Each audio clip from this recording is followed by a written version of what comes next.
Saturday, March the 1st, start of a new month after going better than 31% in the month of February, 34% for the first 3 months of Gulfstream. But today is Swales Stakes and Palm Beach Stakes Day here at Gulfstream.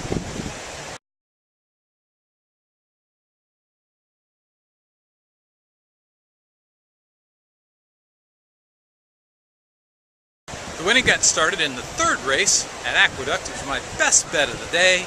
Mean Season was the horse. Debuted at Laurel in a one-turn mile. Had been up by 15 lengths halfway through the race before being handily ridden out to earn an 80 buyer. Came back sprinting here in New York in a non-winners one. Walked with it by 9. Earned a huge 105 buyer speed figure. You can imagine. The horse was odds on, went right to the front. This heavy favorite, Mean Season, who comes off the turn with a commanding lead. Mean Season by 6. Ran a half mile in 45 3/5 seconds. Mean Season in control here. Mean Season, 3 career starts and 3 open length impressive victories. Mean Season just cruises onto the wire. Oh yeah, 20 to win. Best bet of the day, I'll take it.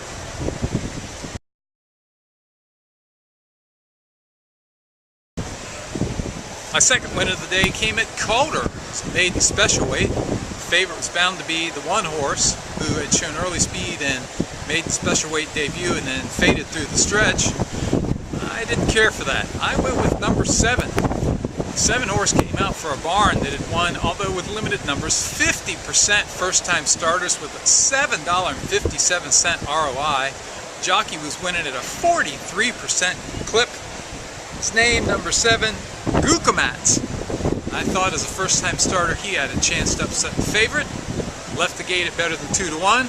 Stalked the leader to the turn. Closing into the outside of Yes, That's Me as they approach the top of the stretch. Hukumats outside, Yes, That's Me inside. They're right together as they swing for home, but Hukumats has now taken charge. Hukumats now putting away Yes, That's Me, and these two are a country mile clear of the others as they come to mid-stretch. It's Hukumats. He just brushed the rail there, but he's still clear by 4 lengths. Hukumats from Yes, That's Me, then Benny Likes Girls. It is Hukumats. Hukumats won it. Yes, That's Me 7. Oh yeah, over $30. I'll take that.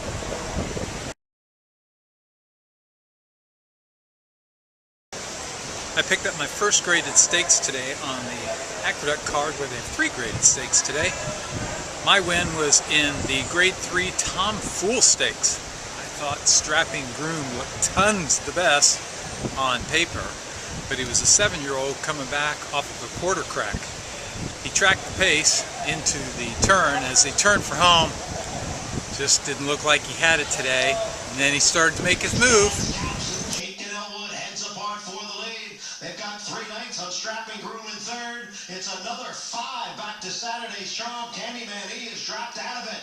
They're at the head of the stretch, the half, 45 1/5 seconds. Dad's Caps digs down at the rail. Jake and Elwood on the outside. Strapping Groom is now coming on for third. Saturday's Charm is fourth as they pass the 8th pole. It's Dad's Caps, and here comes Strapping Groom now on the outside. Dad's Caps and Strapping Groom, and Strapping Groom takes the lead in deep stretch and wins the Tom Fool. Doubled the bet, got back over $20.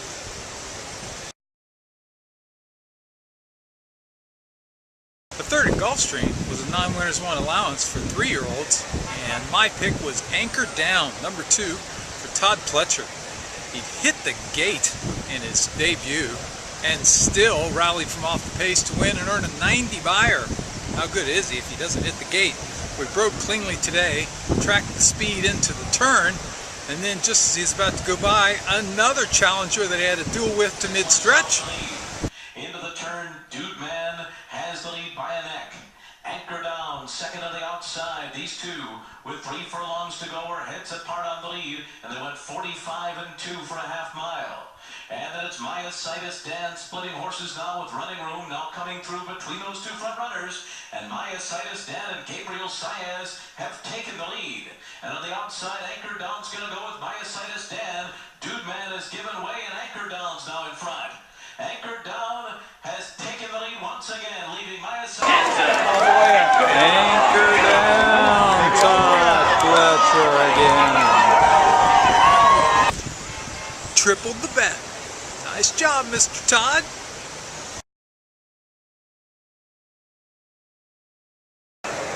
It was a second graded race on the card at Aqueduct, and the grade 2 top flight, and it featured 2 top fillies. The up-and-comer Teen Pauline from Todd Fletcher's barn, who looked to be the front runner, and the closer was Summer Applause, a multiple graded stakes winner who had been my top pick in this race last year and had won this race last year. I eventually decided to go with the Fletcher filly because Summer Applause last year had a race off the layoff, and this time she was coming in off a layoff. So I look up at the board 15 minutes before post time, and Teen Pauline's 1-9. I'm like, how come they're ignoring Summer Applause? And then I check, she's scratched. So Teen Pauline became my bet of the day. Went to 30 to win. She is a front-running fool. As it came out of the break, she went to her knees. Oh, that's not good.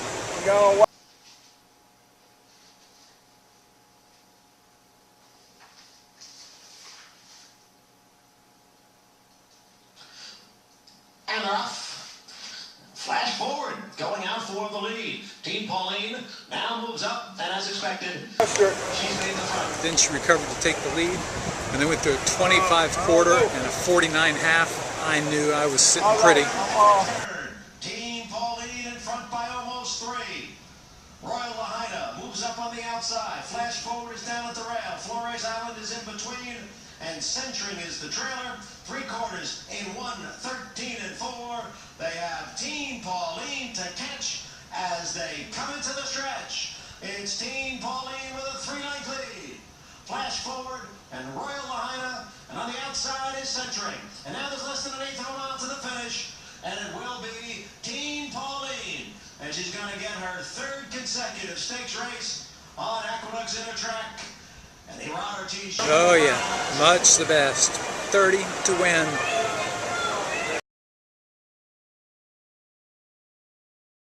My bet of the day was at the fairgrounds in the Star Guitar Stakes. I cannot tell you how many times I cashed tickets in the Star Guitar.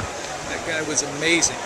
Today, he was going to have his crown passed to what looked to be the next Star Guitar in Sunbeam.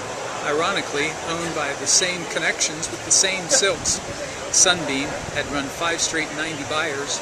Only 2 of the horses in the field had ever hit 90, and they had both been beaten soundly by Sunbeam. The rider had him under wraps to the turn, glided up, still under wraps to mid-stretch. At 3 seconds, 3 furlongs to go. Hero Force at easy strike, looking to max strides. It's a short lead for Hero Force at 2.5. Easy strike toward the rail. Looming is Sunbeam. Hunter Rebellion right there too. Populist Politics picking it up on the far outside. He follows Sunbeam into the stretch. And Johnny Hanson was last. They're well into the stretch now. 3 quarters in 1:14 flat. Sunbeam has emerged in front with a furlong to go. Sunbeam leads them down toward the last 16th, and he's come clear. Hunter Rebellion up the inside. Populist Politics. Hero Force 4th. Sunbeam pulls away late. Sunbeam in the Star Guitar. Sunbeam. Oh yeah, 50. 50 to win. Nice.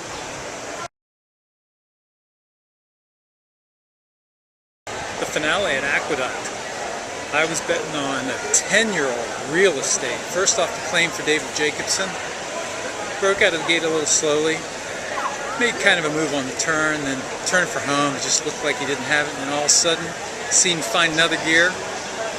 On the outside is Starship Captain as they come into the stretch. Here comes Majestic Number on the outside of Bear Spirit.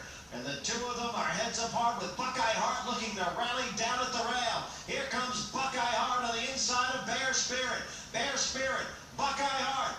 And Buckeye Heart had to check out of there. They come for the wire. It's going to be a 3-way photo among Majestic Number, Bear Spirit, and 4th win at Aqueduct at 9-2.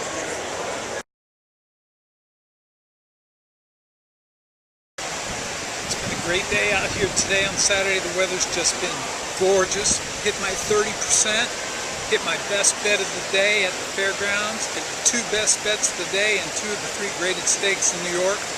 Can't ask for much more, although So many close seconds. The third Fairgrounds, Mischievous Mama, loose on the lead till in deep stretch. Dazzle charging out Mischievous Mama. Miss Good Thing, Insincerely Yours down the center of the course. The half mile went in 49 and 2, 6 furlongs in 1:16 and 1, a furlong to go. Dazzle hits the front, it's a short lead. Mischievous Mama fighting on toward the inside. Miss Good Thing is third, India Insincerely Yours. Dazzle and Robbie Alvarado. Dazzle on top At Calder in the sixth, Macho Bull rallying so wide late. Here comes Macho Bull, and the gray Macho Bull about 6 wide into the stretch, actually in with a chance. He's got to track down It's a Sin, who got first run. It's a Sin down inside the final furlong. Macho Bull, Kapushev is all over him, and they are closing with ground to become. Here comes Macho Bull outside It's a Sin with final 50 to come. It's a Sin, Macho Bull gonna hit it together. Eighth at the Fairgrounds, Gold Magalela with Rosie Napravnik. Oh, so close, clear in mid-stretch. Now Gold McGill's just taken up the running on the outside. Nevscat down the center of the course. Here's Alvier for Chris Landeros, right over the top. Alvier swooped down and But still, it was a good day. Looking forward to seeing Rebo Bobo run tomorrow on the Caixa Electronica Stakes.